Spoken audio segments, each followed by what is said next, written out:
लेकिन बिहार का जो आंकड़ा है, आइए अपने दर्शकों को दिखा देते हैं सीधे सीधे। बिहार का जो आंकड़ा है, आइए प्लेट ऑन यहां पर। अब जो हमारे पास एग्जिट पोल का जो डेटा आया है, कुल सीट है 40 और सीधे हम आपको नंबर्स दिखा रहे हैं। वो जो नंबर्स हमारे पास आ रहे हैं, बिहार में NDA 29, India 8, others 3। NDA 29, India 8, others 3। ये इस वक्त बिहार का आंकड़ा हमारे सामने आ रहा है। और एक बार फुल स्क्रीन जो नंबर्स है वो दिखाते हैं। बीजेपी 17, आइए दिखाइए जरा। कांग्रेस 2, जेड 17 में 0, मतलब बीजेपी पिछली बार भी 17 थी। कांग्रेस को 1 का गेन है, 2 हुआ है।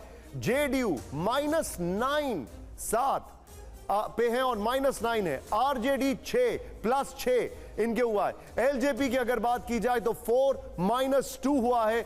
हम अगर एचएम की बात की जाए तो 1 +1 हुआ है। आरएलएम 0-0, वीआईपी 0-0, लेफ्ट 0-0, अदर्स +3 हुआ है और बढ़ के 3 हो गया है। सुमित जी हाँ, और देखिए ये जो तस्वीर है, इसमें एक बड़ी तस्वीर जो और इसके भीतर दिखाई दे रही है वो ये कि जो सहयोगी हैं, यानी जेडीयू को नुकसान हो रहा है, बीजेपी को नुकसान नहीं हो रहा है। बीजेपी जितनी सीटों पर पिछली बार जीती थी उतनी सीटों पर अभी भी चुनाव लड़ रही है और वो सभी सीटें वो जीत रही है, तो बीजेपी को कोई नुकसान नहीं हो रहा है। लेकिन जेडीयू को नुकसान हो रहा है, यानी जिसके साथ उन्होंने गठबंधन किया उन्हें नुकसान हो रहा है और इस वजह से जो बड़ी तस्वीर है उसमें नुकसान दिख रहा है। कांग्रेस पार्टी को 2019 में 1 सीट मिली थी और देखिए अब जो तस्वीर है, एलजेपी को 2019 के मुकाबले 2 सीट का फायदा हो रहा है। पवन खेड़ा हमारे साथ बने हुए हैं। पवन खेड़ा जी, तस्वीर बदल तो रही है बिहार की, लेकिन इससे ज्यादा की उम्मीद की जा रही थी। और क्या एक स्ट्रैटेजी जिसकी बात की जा रही थी कि जेडीयू की सीटों पर बहुत ज्यादा फोकस किया है तेजस्वी ने, यानी जेडीयू की सीटों पर नुकसान पहुंचाने की कोशिश की और वो होता हुआ भी दिख रहा है।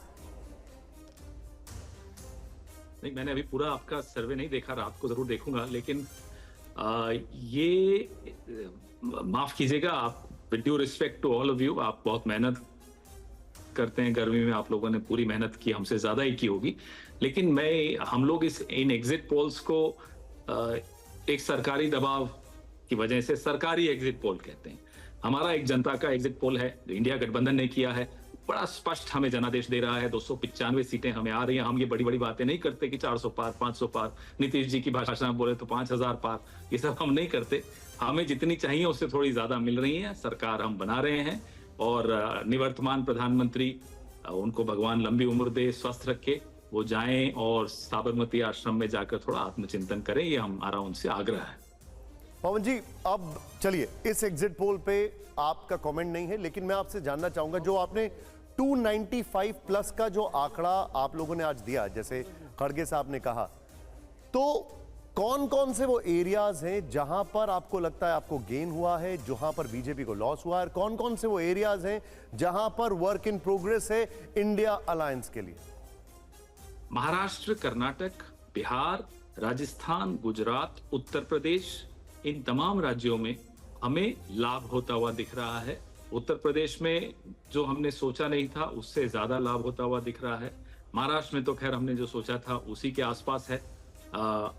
जो एनडीए को लाभ होता हुआ दिख रहा है उड़ीसा में बिल्कुल दिख रहा है, लेकिन वहीं पश्चिम बंगाल में जो उम्मीदें भारतीय जनता पार्टी ने लगाई थी वो उनको नहीं मिल रहा। ये हमारे आंकड़े हैं जो मैं आपके सामने रख रहा हूँ।